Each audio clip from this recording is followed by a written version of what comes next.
Just to put that out there. Uh, Laura has had a medical emergency, so I am going to be doing a special session for you guys today, and we should be able to have a lot of fun still. Uh, I just need to pull up the slides. They may be good, they may not be good. I haven't had a chance to proof them.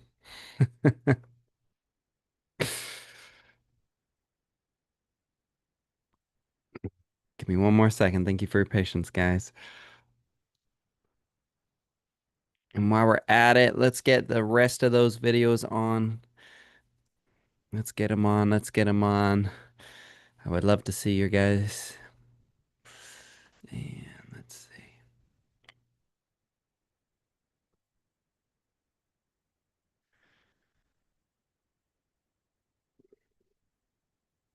Brandon, good to see you. Peter, Felicia, Rhonda. Hey, Rhonda, what's up?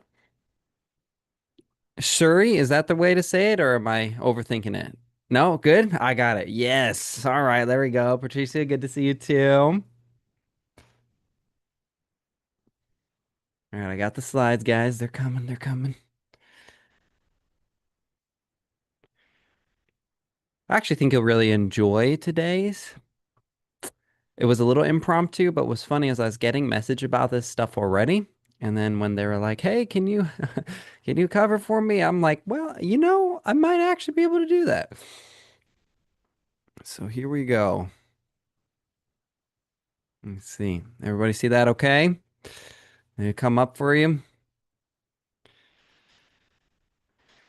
Perfect, perfect. All right, so let me give you some context of kind of where this call came from, and I'm sure you guys can kind of relate to it too. How many of you just drop like an X in the chat? How many of you have heard that AI is the future and um, it's just gonna change everything. And if you're not using it, you're behind and you're never gonna succeed. Anybody drop an X in the chat if you kind of heard that vibe or been hearing that thing all the time. Okay, right? I'd imagine, unless you're living under a rock, that's probably all of us, right? And since you're on Zoom, you're clearly not living under a rock. So that's all of us, right? Now the problem is that while everyone's saying all these things, in the real estate space, which is already a pretty prehistoric model, um, AI is not really that prevalent. Most of you don't know agents who are actually using AI to do anything productive. Most of you don't. Now there's a couple, but for the most part, it's just people trying to sell you AI, telling you AI will work in real estate. But how many of you know an agent? You can't include me if you know me. You can't use me. How many of you know an agent personally who has just totally optimized, revolutionized their business through AI? They're doing more sales, they're offloading tasks, they're saving all this time. They're actually being more successful because of AI. Can any of you think of anybody? And again, you can't use me. Can any of you think of anybody who really fits that? I'd imagine for most of you, you can't think of anybody. You might hear people talk about it a lot, but you're like, yeah, but they don't even sell houses. Like, okay, I'm going to take your word on it, Mister. You don't sell any houses, but somehow AI revolutionized your business, right? So, what we're going to do today is a little fun. And I get questions all the time. Robert, and by the way, just to be clear, if you're new here, I have nothing to sell you. I just want to put that up front. Most of you guys know me, but just for anybody new here, I have nothing to sell you. I don't have AI courses or training or coaching to sell you. I'm a real estate agent. I run a top team, and I use AI to actually help me in my business. So I'm just here to kind of help you through that. So when I get all these questions coming about AI, it's always like, how do I use it basically? Like, what do I do with it? I feel like I'm missing out on something, but I have no idea where to start. I have no idea. Can it actually help me or not? And so, what I thought at a last minute what we could do is we could discuss problems in your businesses, and I can help you to understand whether that's actually something AI can do or not. How's that sound to you guys? Does that sound something that might bring you value, might serve you, is kind of just helping you to figure out, okay, can AI actually help me in my business or not? Because I want to save you time and money. There's a lot of things AI can do, but real estate is a very specific field with specific needs. And then you as a person is also, guess what? You're an individual. So you're not copy and paste. There's going to be specific ways that AI can and can't help you. So that being said, I say we kind of just get into it. These slides, I think they're gonna be okay, but they're gonna be pretty generic because I made them about 10 minutes ago, with a with AI. So, so they're not gonna be particularly great, but it's okay. We're gonna have a good time anyway. All right. So we're gonna skip that one because I know that one's not very good. But that one's not that good. Okay, 4 rules for being on the call. These are the commitments you're making to being here. Number 1 is video on. A lot of you already know that. That's why your video is on. Okay. But for those of you who don't have your videos on, get your videos on. Jeff, Alec, Esther. Oh, Esther is right on. Sherry, Mary, Kari, all of them. Get your videos on. Love to see your faces, especially since I do this for free and I have nothing to sell you. So getting to see your faces, I kind of feed off that energy and knowing, hey, there's a real person here and I'm not talking to people's note takers, okay? I don't want to teach to note takers. No, thank you. All right, number 2 is distractions off. If you showed up today, there is value for you here, but you will not get it. And I don't want you to leave, and I don't think you want to leave this call defeated, feeling, wow, that was a waste of my time. I promise you, if you're here and you're engaged, it will not be a waste of your time. It will only be a waste of your time if you leave, right? I feel you, Alec, getting bombarded with the AI stuff. Hopefully today will help cut through all that. Most of it's junk. Just to, a little spoiler alert. Most of it's junk, but there is gold. Okay, number 3 is to participate, especially on a call like today, where I'm going to rely on you to help feed me some of the questions, problems you're facing in your businesses so that I can help you discern whether AI is a solution or not. And I will kick us off with some of the most common um, misconceptions of what AI can do, because there's a few of them that a lot of us have been sold that are not true. Okay.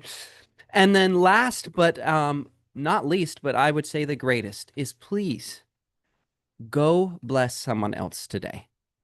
I am here to bless you, to serve you, to hopefully add value to your life. And I would just ask, not for money in return, but for you to just go do that for someone else. And I'm going to give you meaningless bonus points if you can do it for someone who's difficult. All right. Give me a thumbs up if you're awake, if you're ready to do this. Give me a thumbs up. I need to see some. There we go. Thank you for being here, guys. I'm so appreciative. Okay. I love it. All right, we got our thumbs up. So let's get into kind of some of the scenarios. Okay, here's one that's pretty common. You open ChatGPT, you type, write me a social media post. I know some of you already relate to this. It gives you back something you would never actually say out loud. I mean, you're like, what is this? I don't talk like this. Nobody talks like this. Like, what am I supposed to do? But then you're like, well, everybody else says to use AI for it, so you post it anyway. And what happens? Let's be real. What happens? Nobody comments, right? And so maybe you think AI doesn't work in real estate. It's all just a scam. And to a degree, that's true. AI does not work for most real estate. It has to have such a clear and specific person, right? It has to be so focused. And when I say persona, right, or personified, right, I don't even know if personified is a word. I'm pretty sure it is. Okay. When I say a persona, AI has to take on the identity of someone who is useful. And I'll make that make sense in a minute. Okay. But I want you to know that the tool was not the problem. The ask was, right? You can take an extremely capable person, but if they have no context or no idea what to do, they will probably fail or at least not do a very good job. Can we all agree with that? Right? They can be very intelligent, they can be really strong, whatever, traits and qualities. But if they have no context and no help, they'll probably fail or at least not do a very good job. Okay. Now, one thing I want to address that's kind of an elephant in the room. I I do not think that AI is coming to replace you, specifically the person, the real estate agent. I don't think it's coming to replace the agent. But I do want to say this real quick. This is not on the slides. AI is coming for parts of your job. Okay? It's coming for parts of your job. AI does this to everyone. Okay? And that has existed before AI, right? Zillow was coming for parts of your job too. They totally took over the lead gen space. They're the number one lead gen provider for real estate agents in the world. So it's not something to be afraid of, it's something to be aware of, right? Most of you have operated with Zillow existing and realtor.com. And remember, too, most of you are competing against other agents, right? There's other agents. You're not the only one. And you still got your license and you still go to work and you still do your thing. So I don't want you to be afraid of AI.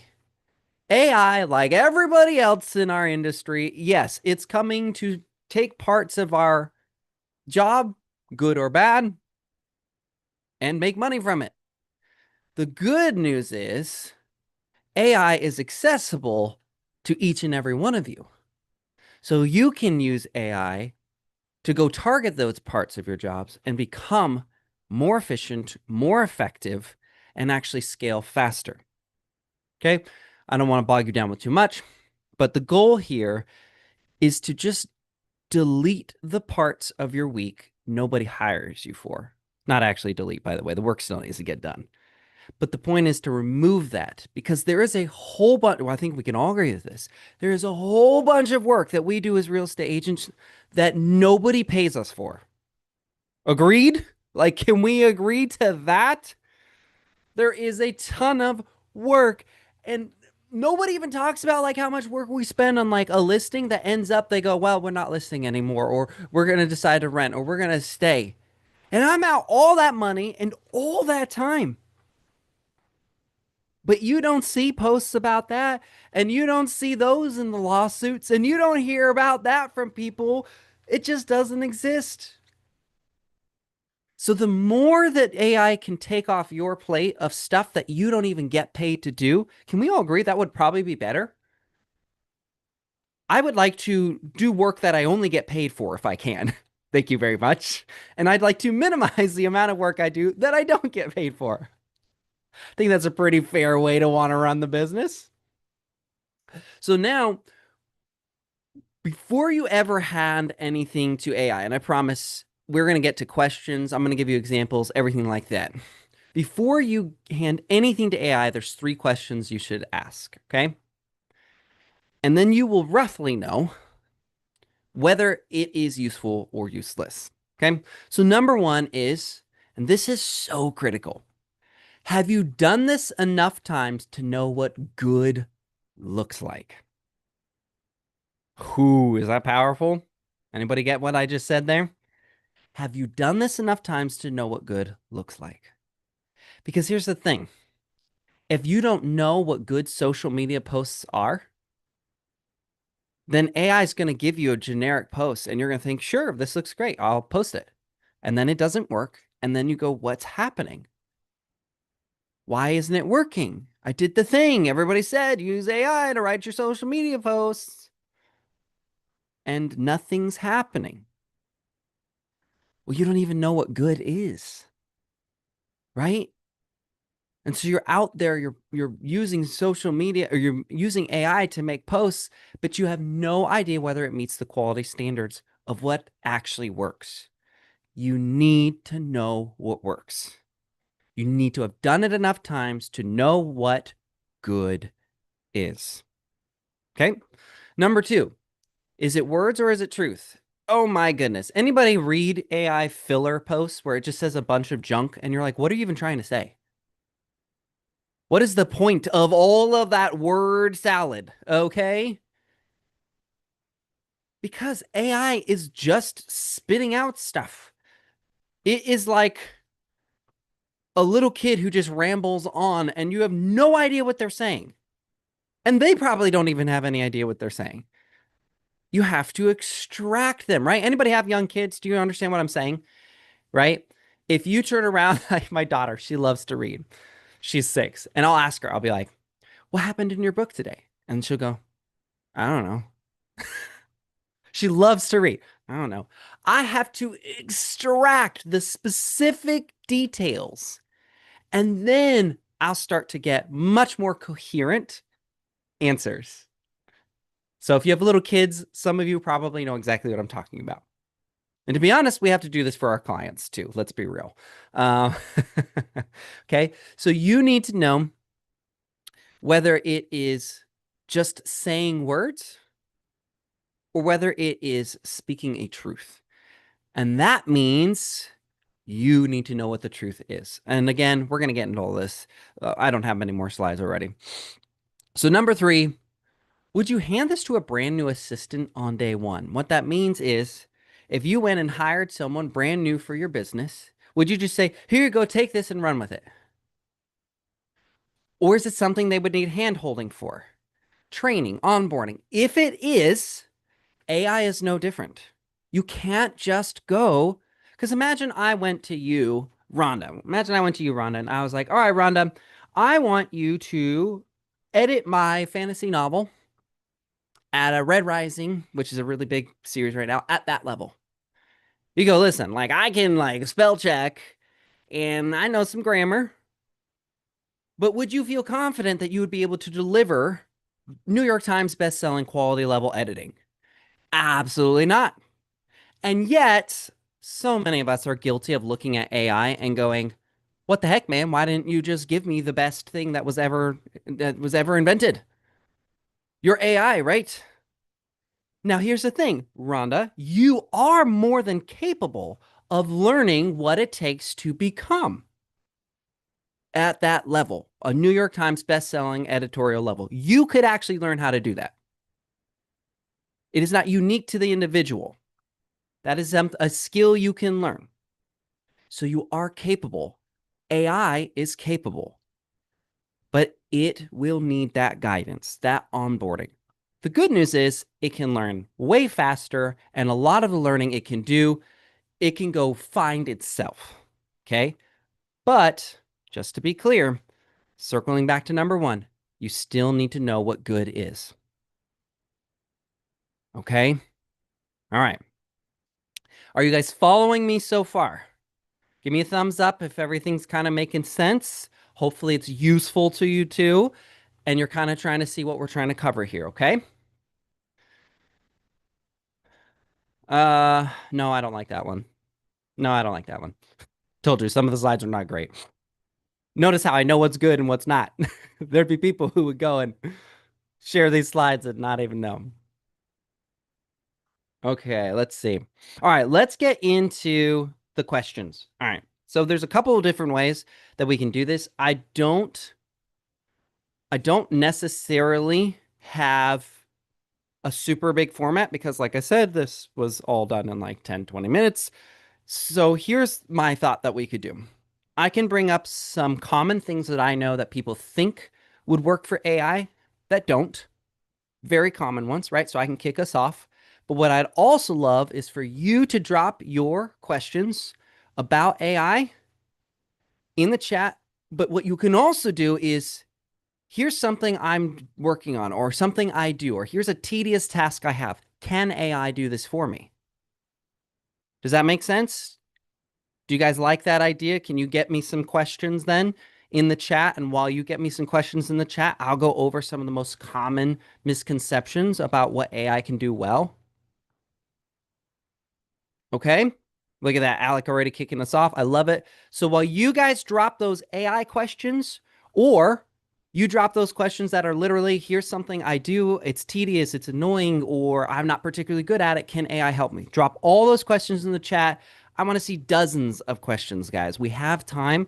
This is a rare opportunity where I can just pour into you and help you actually answer these questions. Okay, so let me start off with one of the biggest misconceptions. And one of the things AI is the worst at, and that is social media posts. You have been lied to, my friends. We have all been lied to time and time again that AI can just write the post for us. It can write the copy for us. It is arguably one of the worst things that AI is at. I don't know why that became like the pinnacle. Just have it write your social media posts for you. I know all of you have been told that. It is horrible at it. And it does not work. Okay? And if you ever need it to help you, here's what I would encourage you to do. AI is good for helping you to brainstorm ideas that you can do on social media.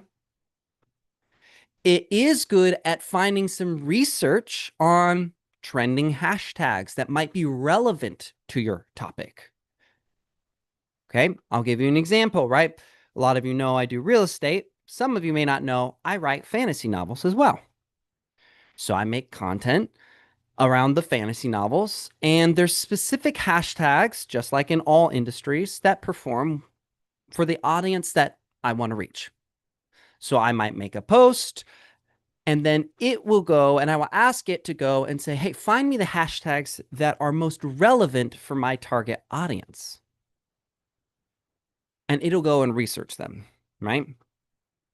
Another thing it can do is it can proofread for grammar and spelling. Obviously, that's obvious, but still, just want to remind you, it can do that. Keep the questions coming, by the way. I'm going to breeze through the ones there, so we're going to need more than that.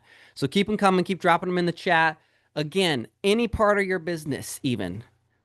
No small, large, whatever. Just ask me. Can AI help me do this? Can it do it for me, or can it help me do it? I got you. Drop it in the chat. All right, so social media posts. So if you didn't fully understand what I just said, do not use it to write your post. Use it to help you think of ideas. Use it to help correct grammar. Use it to look up how long a video should be, right? Just because Instagram lets you go up to 3 minutes on a reel doesn't mean that the algorithm actually performs that way. So you can ask AI, hey, I'm going to do a quick video on this, right? What can I do? Right? How long should it be? Well, you want to target under 50 seconds for those reels. Oh, okay. Well, shoot, I just recorded the full 3 minutes, right? It can help with all those things. Essentially, it can get you all prepped and ready to go, but you will need to be the one who writes the content. It needs to sound like you, Suri. It needs to sound like you. Because nobody wants to hire an AI real estate agent. And in fact, despite what a lot of the doomsdayers are saying, there is a huge withdrawal and backlash against AI. And people are not wanting to work with AI. And I've been saying that for a long time. AI is actually pushing people closer together because relationships and connection are getting harder to find. And what happens? Supply and demand, basic economics, everybody, right? If you have low supply and high demand, what is the value of that thing? It goes up exponentially, right? So each and every one of you, if you lean into this, is becoming exponentially more valuable because there's less and less people going out and making real connections. But the demand for real connections is going up because of that.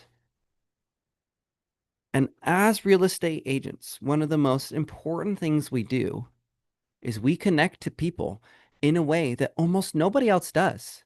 want you to think about that for a second. Doctors are super important. Can we all agree to that? Super important. How many doctors end up inside their patients' houses?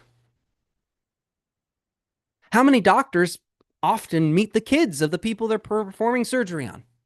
How many doctors know the finances, the marital status, the situation at their job? How many doctors know those intimate details that we as real estate agents do? Not many, guys. Not many. But for us, would we all agree that that's actually pretty basic information that we know? We tend to know the job status, the marital status, we often meet the family. We often know their finances. We help them get pre-approved. We kept up with the loan officers, right? So you are going up in value. Okay, let's get into some of these questions.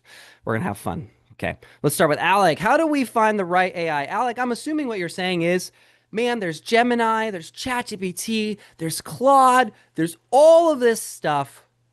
Which one's the best? Which one's the right one? That depends on the job. Okay. Now, don't worry. I actually have something more useful to say than that. Okay. So let me teach you a couple things. For instance, for me, automating tasks, having something to go and do and work on my behalf is the most important thing for me. Okay. Because of that, I prefer Claude because it has something called Cowork. And I think its Cowork does particularly better than the other big models. Okay. And just so you know, Cowork, it's literally like sending a digital employee. It'll actually go and do work and tasks for me after I've taught it and trained it. Okay. So that's important to me. But for many, image generation, video generation, right? That's super important. So you might lean towards Gemini or you might lean towards ChatGPT. But here's the thing. Almost all of them, for most of you, will be more than sufficient to accomplish what you want. The difference is you need to have a crystal clear idea of what you actually want to do. What is it you actually want to accomplish with AI? The reason I ended up going from ChatGPT to Claude was not because ChatGPT was worse and Claude was better. It's because I had a specific need and Claude served that specific need. That's all. ChatGPT is still great. So you just need to have a very clear idea, and then you can literally ask AI what's best suited for it.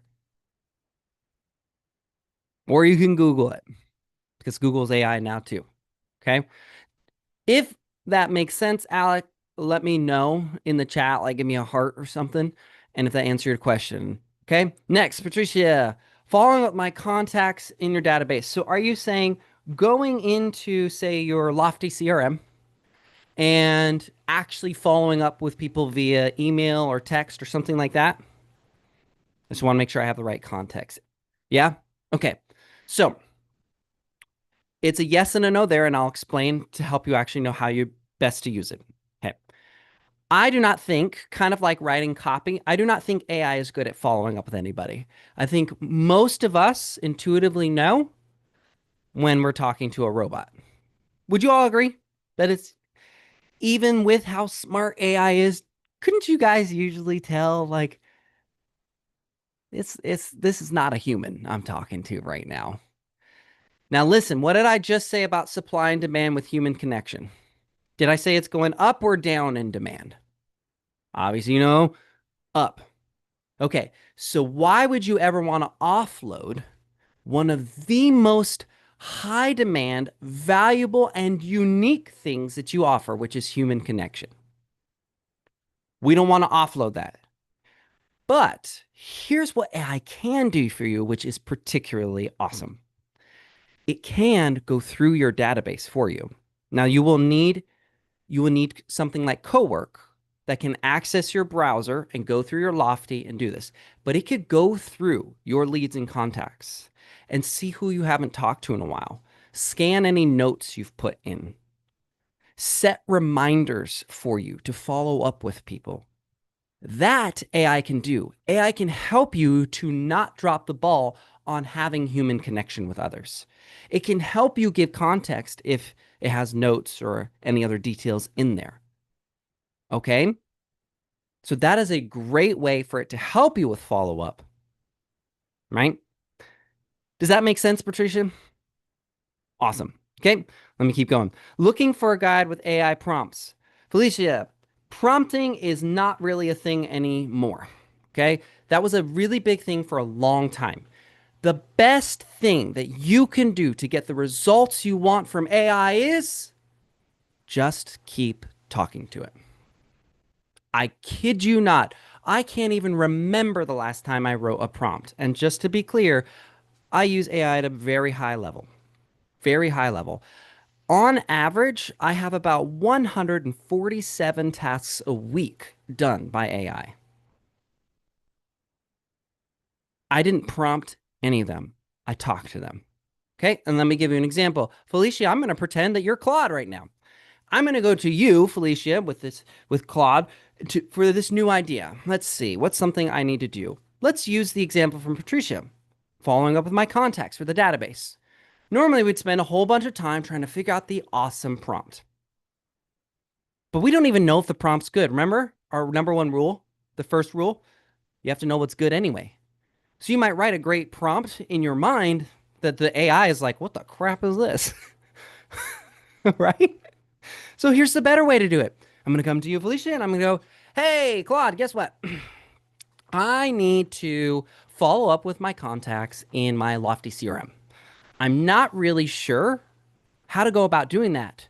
What can you do? And Claude's going to come back to you. It's still going to be roughly generic. What it's going to do, it's going to go research Lofty. Okay. And I want to be clear. You need to treat Claude like a borderline lazy employee. Because a lot of times Claude will just, what it'll do is it'll go through its tools first in-house. And it'll go, oh, I don't have a tool for Lofty, so I can't do anything. Okay.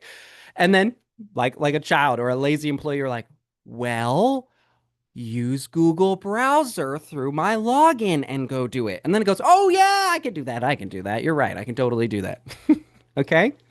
So that's why you need to talk to it. Because if you just prompt it, you spend all that time prompting when you could just be talking to it. And so you're going to keep talking to Claude. And Claude's going to come back and it's going to say, I don't have a tool or a plugin for Lofty, so I can't really do anything. And then you're going to go, okay, can you go through my browser? If I'm logged in a Lofty, can you go through my browser and just go see what you can do? I want you to go find someone I haven't talked to in a while in my Lofty CRM. Can you do that?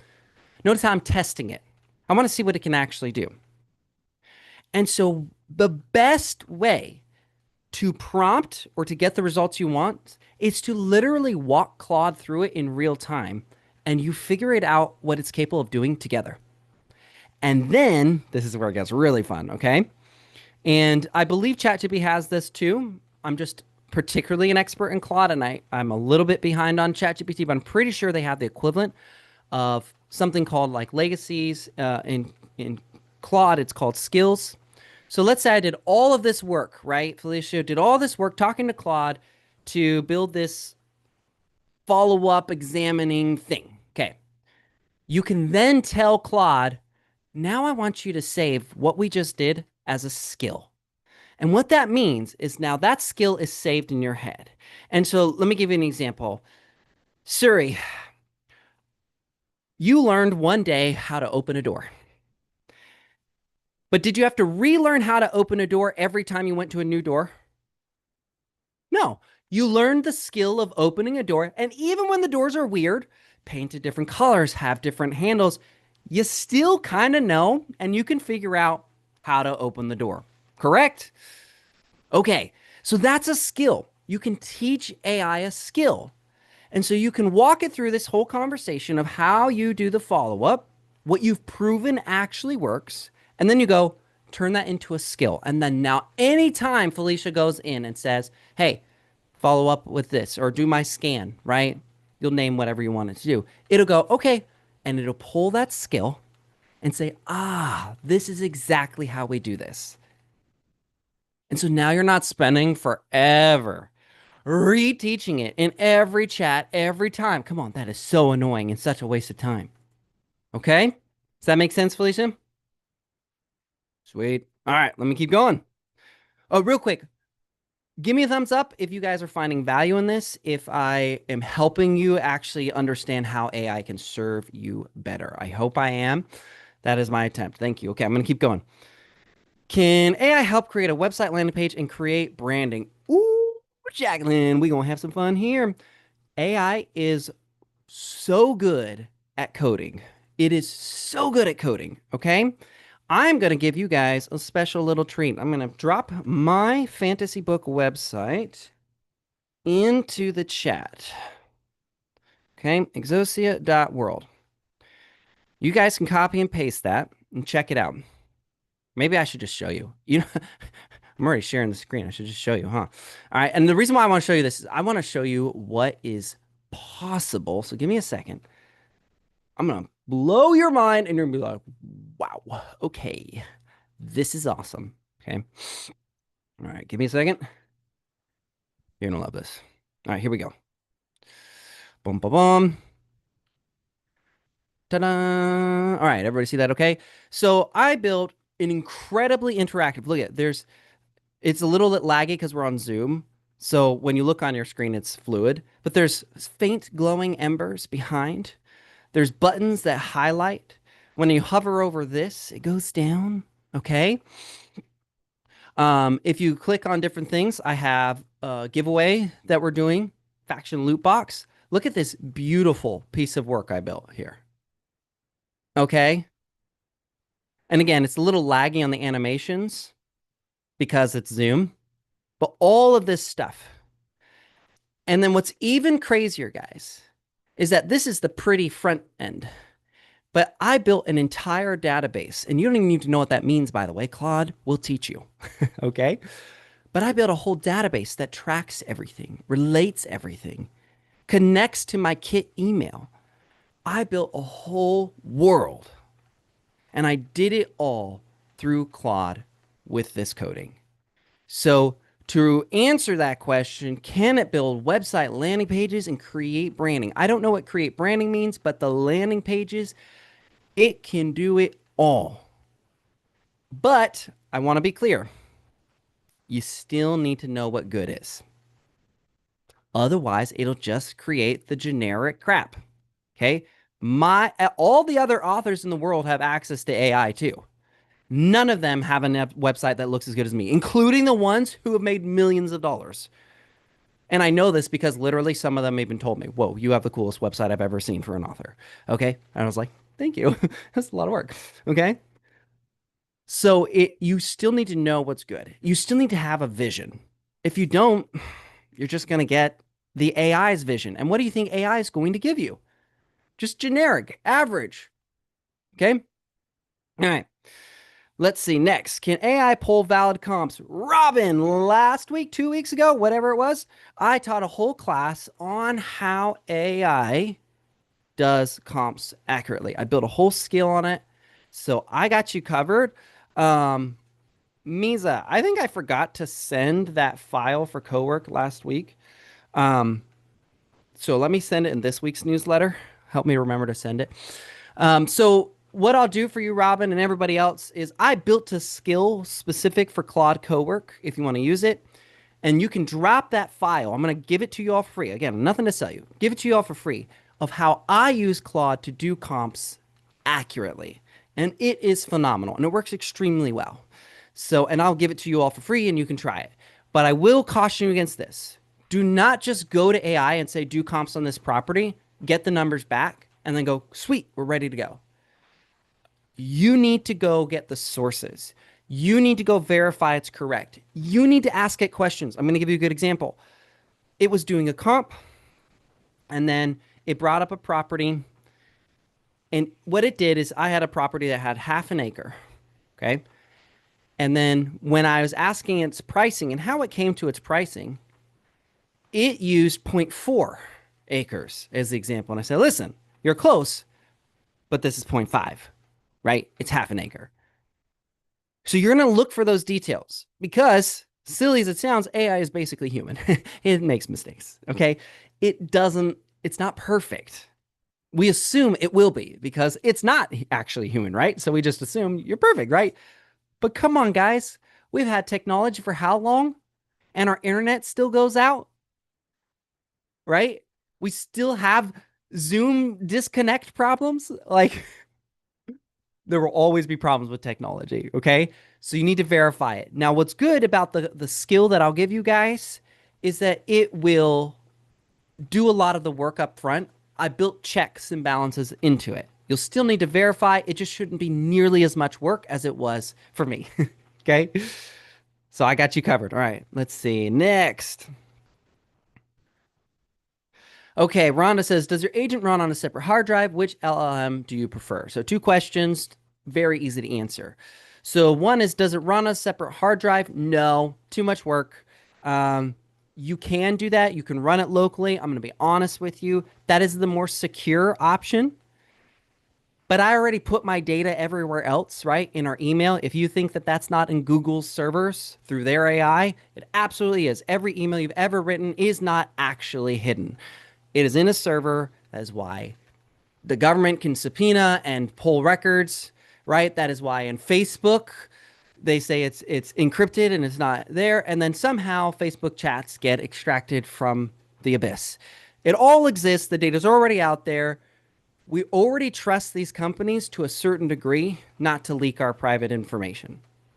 That's why they get sued when they do, because it's wrong, right? That's why Google, you're more willing to share private information through your Gmail, right, than you are on Facebook. Agreed? You just are. Because Google built a reputation of not invading that privacy. But they could, just to be clear, they could. So the AI is no different. Do you trust them with your privacy, your private information? The answer is yes or no. If it's no, you're going to, and this is a whole conversation, different time, but you're going to want to build locally on your own computer, which means it never goes to their servers. A lot of pros and cons in there. So, different conversation.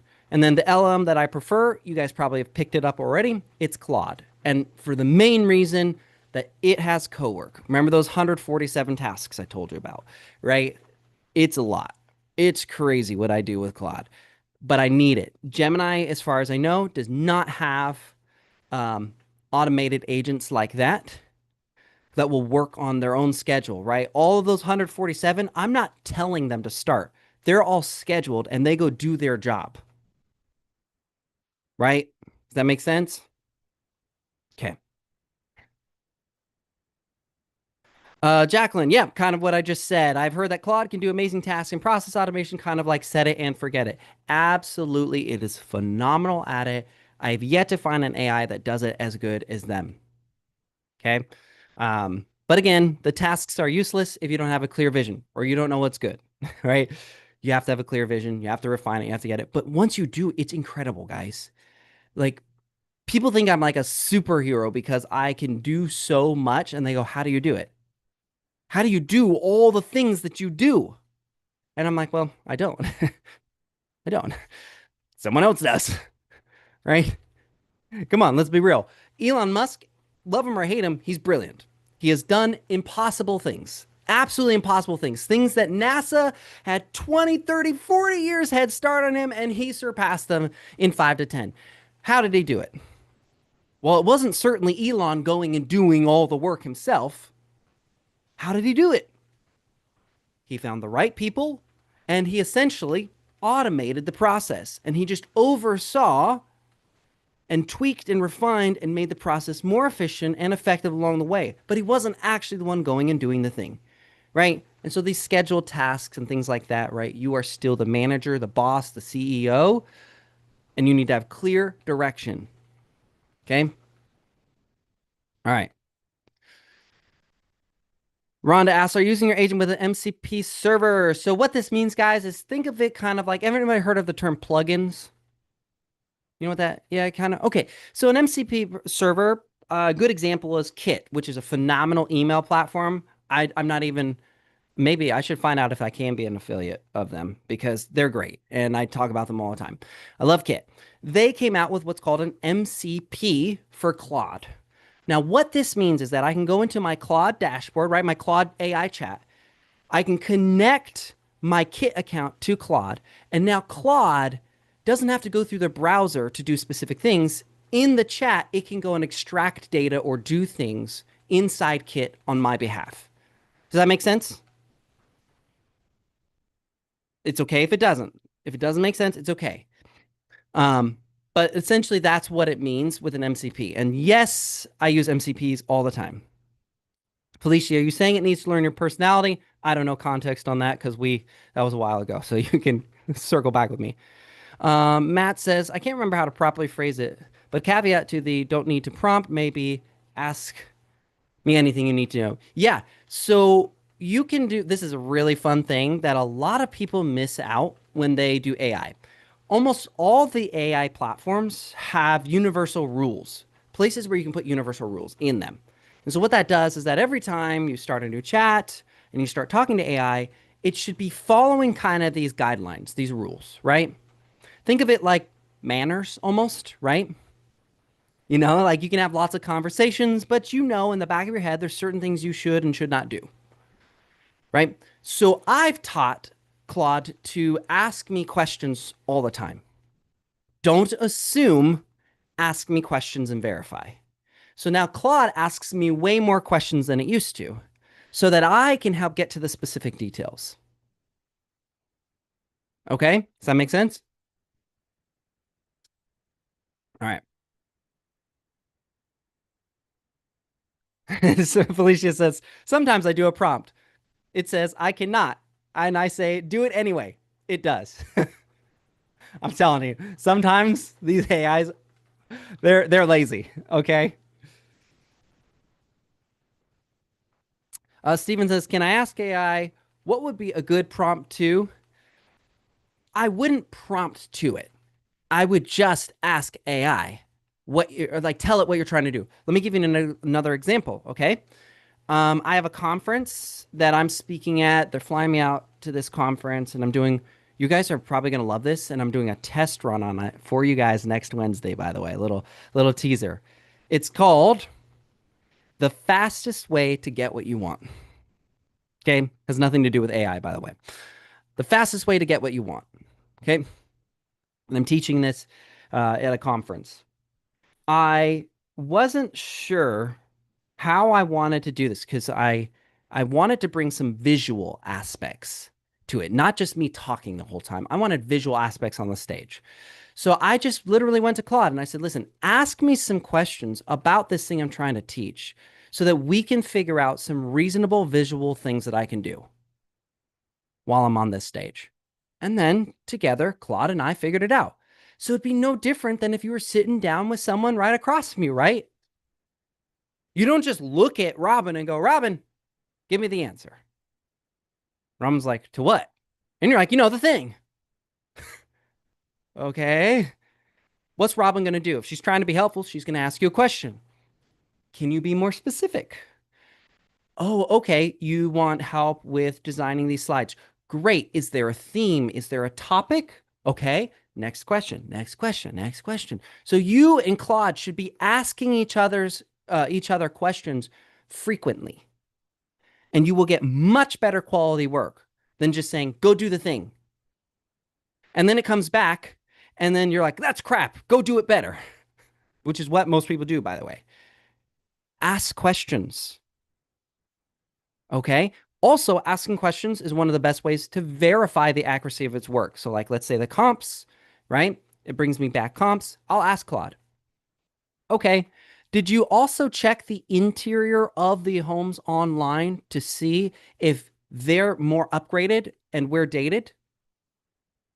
Claude will go, oh, no, I actually only did the exterior and the listed features, but I didn't actually go look through the photos. Right? You see how I did that? It wasn't some crazy prompt. To be honest, I didn't even think to ask it until we got to that point. All right. Uh, will AI help us make money off others' posts? I'm not sure what that means, Tommy. So if you want to give me a little context on that in the chat, I'll help you out. Laura, I was in the class and get the file. I genuinely think, Laura, I forgot to send it. that file. So I'm gonna try and make amends, send you my comp skill that you can use in Claude, and it works really good. Misa, make sure I actually send the file this time. Okay. All right, let's see. Items you have made into AI tasks. Great question. So Laura says, what are some everyday items you have made into AI tasks? Phenomenal question.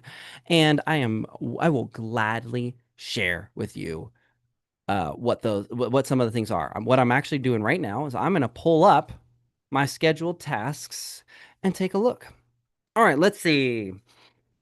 First one up on the list in no particular order.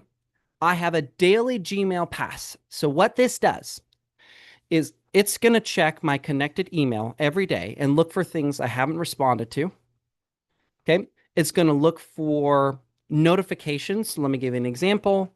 This is phenomenal, by the way. It's so good. It I get notifications that my book is going to be part of a promotion. Now, there are certain things once I'm part of a promotion I need to do, but I don't do them unless I'm part of the promotion. Follow me? Okay, well, I don't want to go check the website every day. And I also don't want to miss it because there's deadlines on these things. So it checks my Gmail every day and it goes, oh, Robert, hey, you got into the promotion. It's on this day. Here's the link you need to use. Here's the things you need to do. Okay, that makes sense? Now, I'm about to blow your mind. I take it a little bit step further because I love to um, make this really easy on myself.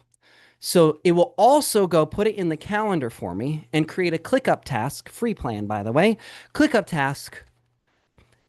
And that way it's on my calendar to actually do the thing I need to do from the email, not just telling me, but it's putting it on the calendar. Okay. So that's one random one. Let's see some other good ones. I don't know if you're ready for this one. Okay. I'll tell you this one. This is probably the most intensive thing I've ever built and maybe the most useful thing I've ever built. I named it the Arbiter. Okay.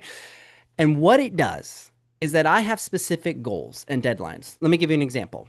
I have the conference on August 5th. My book comes out November 24th. I have all these other random dates and things that are going on. Okay. Would you all agree all those things are important and they need to get done? The answer is yes, just so you know. The answer is yes, you need to get them done. Okay, good. But what do I do today? How do I make sure I do the exact thing I need to do today, though? For real estate, for the book, for the conference, all of that. And then how do I make sure that I'm not doing the conference slides on the plane to the conference? The Arbiter goes and checks my goals, my calendars, my ClickUp tasks every morning of what I need to do and when I need to do them. And then it suggests a rearrangement or addition to my calendar every day. Are you guys taking that in for a second? Okay. I can go to the Arbiter and say, listen, I have an hour of free time right now. What's the most important thing for me to do? And it will go check all my goals, my deadlines, the things, the urgency, and go, listen, you don't need to work on the slides. What you actually need to do is go send this email. What you actually need to do, because you forgot that there is a book awards that you need to submit to by July 16th. You need to do that today. I didn't even remember it, guys. The Arbiter looked and said, hey, you're missing this. This needs to be on your calendar today. Oh my gosh, I would have missed it. And it's even more detailed than that, just so you know, but that is a great example. It's a lifesaver. Other things that it does. I have it audit my social media. It'll go check my social media. If I made a new post, how's the copy? How's the hashtags? Did anybody comment? Views? Just so I know if something's working or not. Let's see some other great things that I do. Of course, I told you comps, not a scheduled task.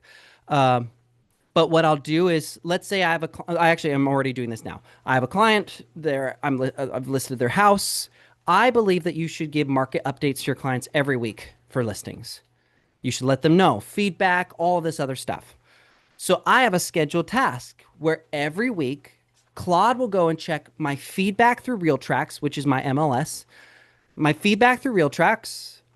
It'll go check the current market data for that week. Similar price range. Remember, I've already done the comps and used the comp skill. So it's going to pull that comp skill that we trained it, right? To use it to open another door, right? It's going to pull that comp skill, check the comps, see what's changed, and present all of this bullet information for me, put it into an email, and then say, Robert, go review the email, tweak it in your own words, and hit send to your client. It does that for me. Now, again, I tell it never to send for me. I need to verify. I need to tweak it to sound like me. But it does all of that labor work. Okay, you guys follow me so far?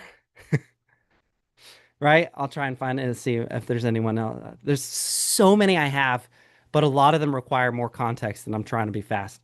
Okay, here's a good one. I unfortunately have to take someone to court to, they just did some bad things, and I got to go handle it. All right. Well, it's another deadline, right? And so what the arbiter did is it says, well, the court hearing is on this day in August. Robert needs to be ready for it, but he doesn't need to do it today. He has more important things to do today. So the arbiter went and scheduled new tasks for me, calendars to prep me with all of the relevant data, the information, everything when I need it. So now when I go to prep for the court, I'm not just starting from zero. It has all the previous documents. It has information about the person that I'm taking to court. It has everything it needs. And so I can just get prepped and ready. I even role play it. I've even role played with it because I've had to go court several times with this individual. So I even role play with what the judge will say. What they'll bring up as claims. But the scheduled task helps me to remember to actually do it when I need to do it and not miss it. Right? You can have it check, like I said, your CRM daily.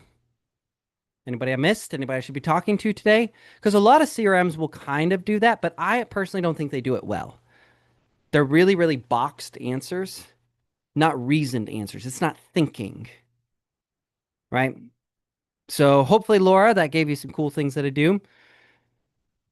Let's see. How am I going to? I have Fellow, which feeds into Lofty. Do you think Claude and other applicants can use tools Fellow? Yeah, so I would.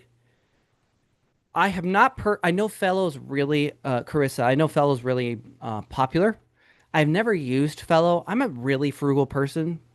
No matter how much money I make, I'm just really frugal. I was homeless at one point in my life, so I think that that kind of clicked. And even when I started making lots and lots of money, like my brain was still like, you just you just have to be careful because it can get bad, right? So I'm a very frugal person. But um, Fellow is very popular. You could just go talk to Claude.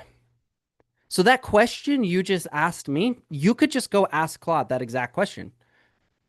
Go research Claude, what Fellow is, how it works. You can even tell Claude, Carissa, this is what I love about Fellow. This is what it does for me. Can you do it? And I'll give you an example.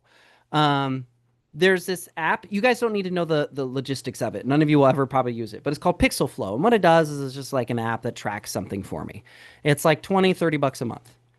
I went to Claude and I said, listen, the app's cool and all, but I don't want more apps. Is there any way we can do this ourselves? It went and did the research, blah, blah, blah, blah, went through the process. A couple days later, we built our own in-house Pixel Flow, and it's actually better than what Pixel Flow offers. And remind you, I went and verified to make sure it actually works because I knew what good is. And it worked, guys, by the way. I just saved myself 20, 30 bucks a month. And I have more control and less headaches with more apps. Okay. All right. We hit 10 o'clock. Give me some honest feedback. How was today? Even though it was last minute, how was today? Did I serve you? Did I help you? Did I teach you more about how to use AI? I would love the feedback. And Carissa, let me know on the Fellow stuff. I would love to learn that too. I'd love to see that because I know a lot of people use Fellow, and I'd love to see what Claude tells you. But do you guys kind of now have a starting point on where to go, what to do? If you don't, tell me. Laura, I saw that. Can I unmute you? Do you want to tell me what you're feeling? All right, it's gonna ask you to unmute. There we go. Tell me what's going on. What you thinking? I'm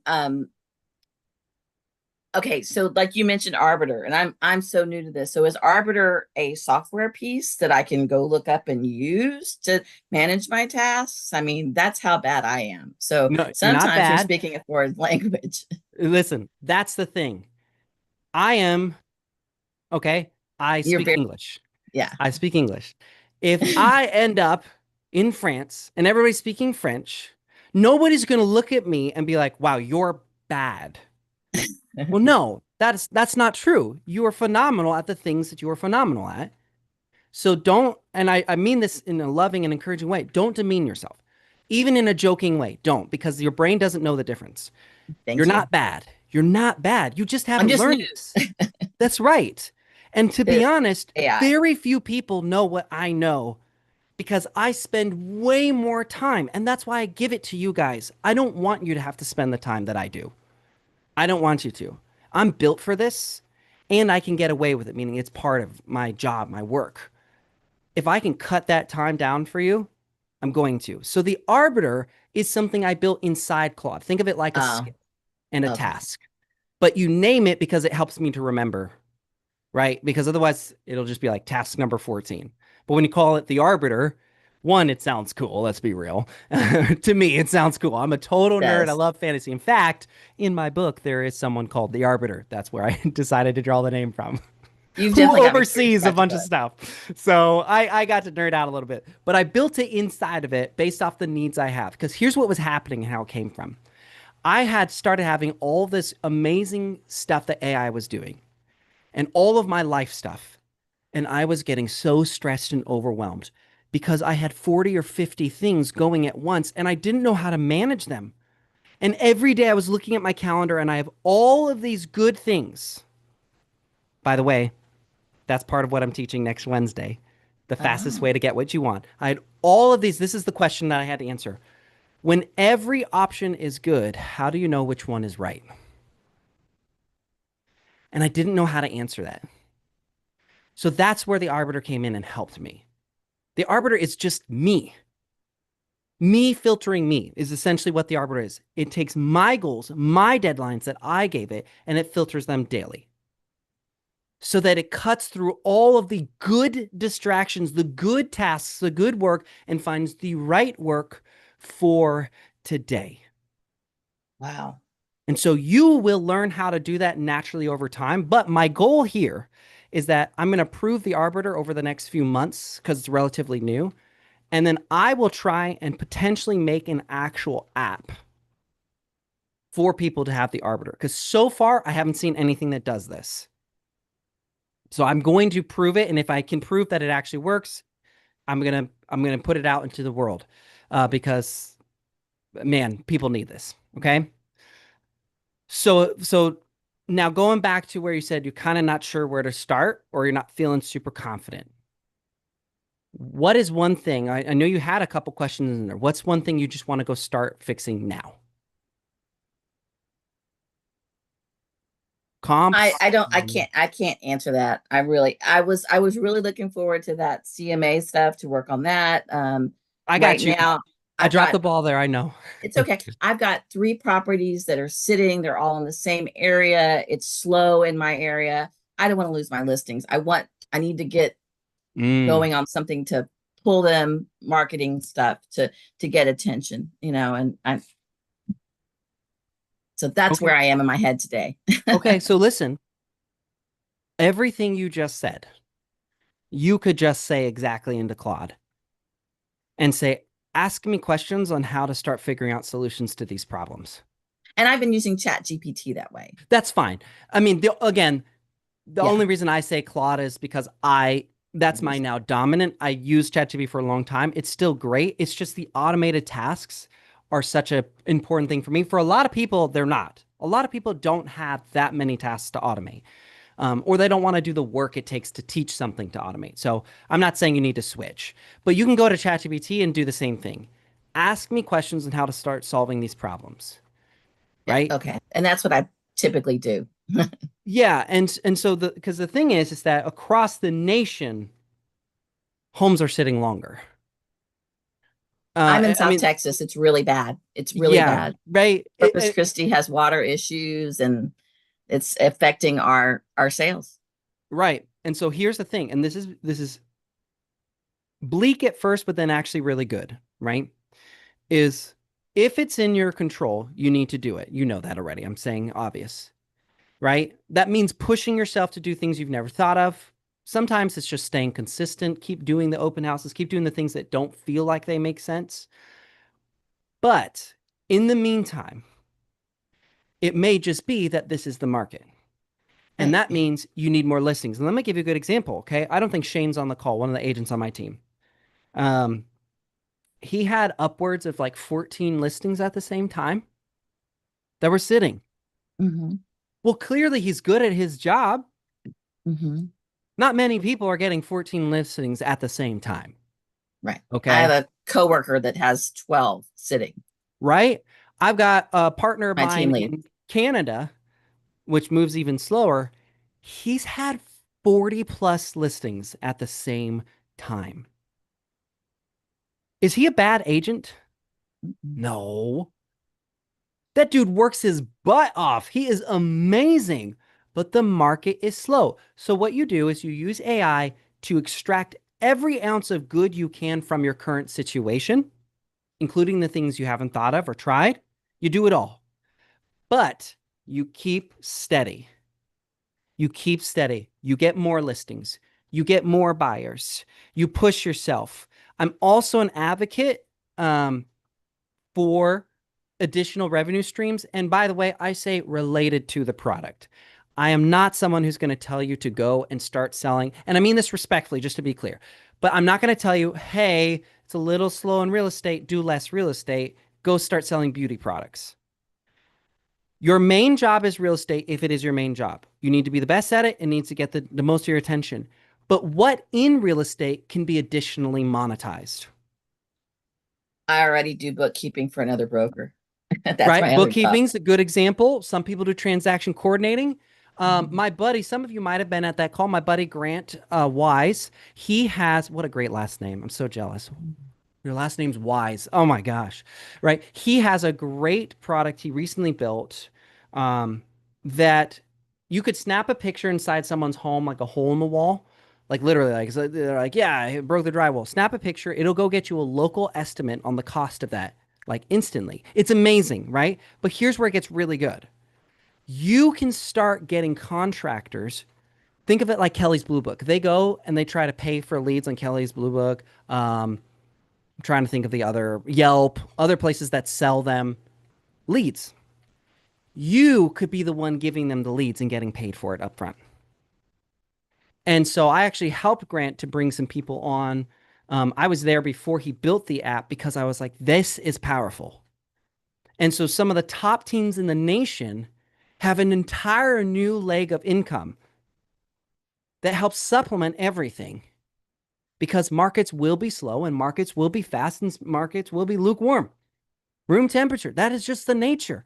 But if you have a couple extra bucks, you're not going to get rich from this, right? Misa, we should add that to the call too. We'll throw that in there, or to the newsletter. We'll add the co-marketing, and then we'll add the comp skills for you guys. I'll throw that in there again too. But that adds an additional revenue, right? Last month it made me an extra like 100 or 200 bucks. But listen, I'll take that. That pays it's hot. That paid my AC. Thank you. Yes, I will gladly take that. None of you would be upset if I was like, here's $200. You'd be like, how dare you? Who do you think I am? 300 or nothing. Like, no, you'd be like, yes, please. There is money all around the transaction that's available to you. And you don't have to get extra licenses. That's a whole different conversation, and it's very hard to pull off well. Um, Alec, Misa, go ahead and drop the newsletter. I forgot we never did the newsletter call, but go ahead and drop it for Alec, the sign up, please. So, finding ways to monetize like that is really, really, really important. I think co-marketing is one of them. You've heard of recruiting, despite the bad breath that is around recruiting. Recruiting is a wonderful revenue stream. Everyone needs help. And if you're a great person or you have a great sphere around you that helps them at your brokerage, then bring them in if your brokerage offers recruiting. Why wouldn't you? Like, are you guys upset that I helped you today? No.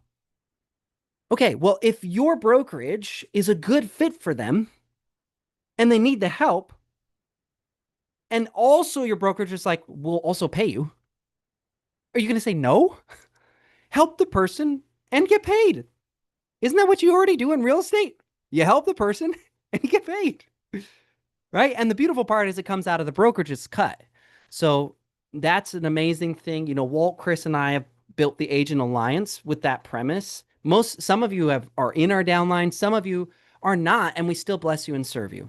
The right people come our way, we bless them. But what's great is that each of us, Walt, Chris, and I, make thousands of dollars a month just from serving agents. We don't sell them anything. If it's not a good fit, you guys still come and I'll train you and we'll still bless you and serve you. And again, many of you are not in the downline and you know that. You know, we show up to serve you, to take care of you, right? So that's a great avenue. All of those things are supplementary and they're phenomenal ways to earn revenue over time. And there's more. There's more. I think co-marketing is probably one of the biggest ones, and then the recruiting, the bringing agents in, because just both of them are just so naturally part of what we do, right? The co-marketing one's particularly interesting because it also helps you with follow-up for your clients because now your clients are used to coming to you to find vendors. And then now you have a great reason to follow up with them to see how that vendor did, to see if their problem was solved. So I like it too because it kind of helps with that. And then it makes you look really good on like listing appointments and stuff when you're like, yeah, let me just snap a picture. Oh, yeah, that's going to be about 75 bucks. You want me to go ahead and get that going? It converts listing appointments so well when you can take like pictures of their problem and then solve it immediately. Be like, yeah, I got quotes already going for you. Wait, what? You already got quotes going for me on this? Yeah, don't worry about it. I got you. Trust me, it pushes out the competition real fast. It does because everybody else is saying what they will do. You're showing them what you are doing in real time. And it's very impressive when you can do that. It's like, so Epic will install our signs and do photography. What I love to do while I'm in the middle of a listing appointment is I'm like, hey, listen, even if they haven't said yes yet, okay, by the way, and I'm not pushy, I'm fun like I am now, right? I'll be like, hey, listen, by the way, uh, my team's going to come and install some really nice colonial white big post signs. Uh, was next week Wednesday work for you? I have it up right here. And a lot of times they're like, "Oh, it's the nice signs." Yeah, the nice signs. Oh, here, let me show you a picture. Don't those look good? Those do look good. You're getting them to admit that what you offer is good because it is, right? And so like I'll do things like that to impress them. So I'll take the picture of the thing and get them a local quote. I'll show them the signs that are coming and then get them scheduled to be installed, right? I'll show them the pictures instead of telling them. This is also author 101. You show, you don't tell, right? So I do that all the time and it crushes. I do not have to do formal listing appointments anymore. I walk through the house and I impress them the whole time. I solve their problems in real time. And by the end of it, they're already in. Carissa, Claude Code is generating work. Now, is it Claude Code Cowork or Claude Cowork? I'm just curious. Two very different things. Claude Code is going to, you need to be careful about that because that you pay per token. So I just want to make sure I'm taking care of it. Okay. Are you, we can talk more offline, Carissa, but if you're familiar with Claude Code, great. If you're not, just make sure you monitor that usage because you might end up paying 600 bucks a month to replace it. Totally up to you. Just want to look out for you, but you may already know. So anyway, Laura, I mean, I hope that kind of helps you. I hope that helps you all like understanding a bit more about AI, a bit more how to use it. It really is life changing. And I don't say that lightly. I mean, you should have additional revenue streams. You should be figuring out ways. I believe that at some point, you could probably create a subscription service for your clients. I think you could probably do that. I've been tweaking it kind of because I've already done stuff like in the past because that's just my nature. You guys probably already picked up about them, right? I try to find these things and see if they work. A lot of them don't. But like I've done things where clients pay me to handle something for them that has nothing to do with my commission. Okay? My commission, I get paid to do these things. Wouldn't it be weird if you went to a dentist and then like you're like, "Hey, at the same time, can you trim my hair for free?" Then it's like, "Hold on.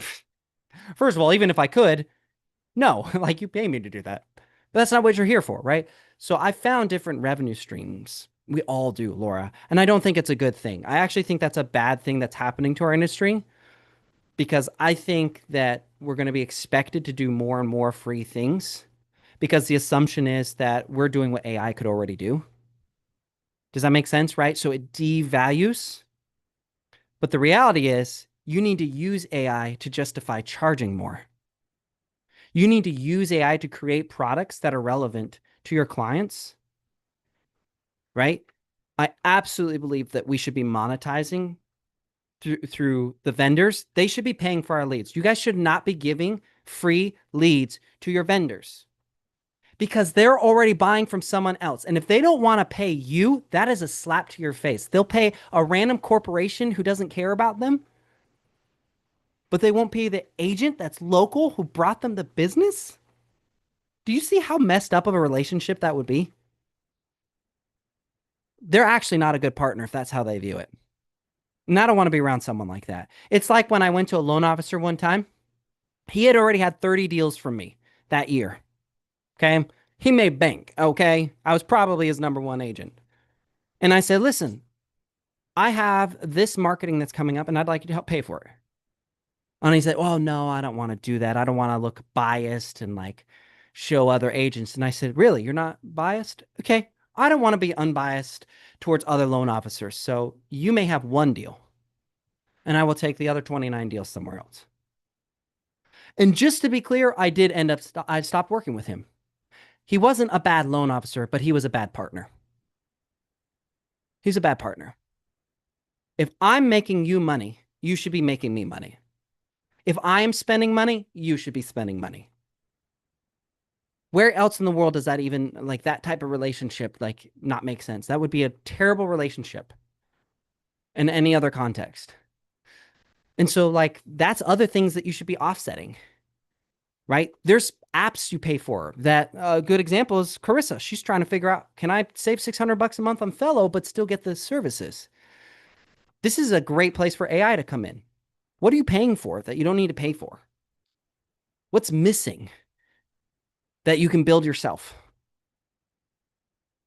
right? AI saves me probably about $1,000 a month, but it costs me 200 because I do super maxed out things. Actually, it probably saves me more than $1,000 a month if I'm being real. Like the website alone that I built, that probably would have cost about $15,000 or more to make. Okay. All right. Anything else? I stayed over, but I love talking to you guys, and I felt, I felt you, Laura. I felt that. It's hard. All right.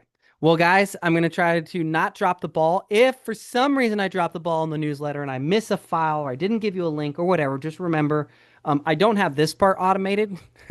So I just haven't taken the time to build it out, which means I need your help. You need to just remind me if you see it and you're like, where is it? Reply to that email because Misa, my assistant, she checks the emails too. And so she'll be like, hey, Laura responded and said, where's the thing? And actually, I think she already did that. And I said I need to send it to people too. So just do it again. Um, and I'll take good care of you. Okay, guys? So with that being said, I'm gonna go pick up some groceries.